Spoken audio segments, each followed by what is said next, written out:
Direct from our newsroom in Washington, in color, this is the CBS Evening News with Walter Cronkite and Russ Hodge in Memphis, Tennessee, Dan Rather in New York, Bernard Kalb in Saigon, Marvin Kalb in Wellington, New Zealand, and Bert Quint in Quezon, Son, South Vietnam. Good evening. Dr. Martin Luther King, the apostle of nonviolence in the civil rights movement, has been shot to death in Memphis, Tennessee. Police have issued an all-points bulletin for a well-dressed young white man seen running from the scene. Officers also reportedly chased and fired on a radio-equipped car containing two white men. Dr. King was standing on the balcony of a second-floor hotel room tonight when, according to a companion, a shot was fired from across the street. In the friend's words, the bullet exploded in his face. Police, who have been keeping a close watch over the Nobel Peace Prize winner because of Memphis' turbulent racial situation, were on the scene almost immediately. They rushed the 39-year-old Negro leader to a hospital where he died of a bullet wound in the neck. Police said they found a high-powered hunting rifle about a block from the hotel, but it was not immediately identified as the murder weapon.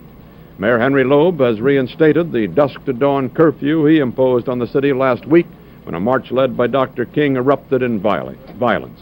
Governor Buford Ellington has called out 4,000 National Guardsmen, and police report that the murder has touched off sporadic acts of violence in a Negro section of the city. In a nationwide television address, President Johnson expressed the nation's shock. America is shocked and saddened by the brutal slaying tonight of Dr. Martin Luther King.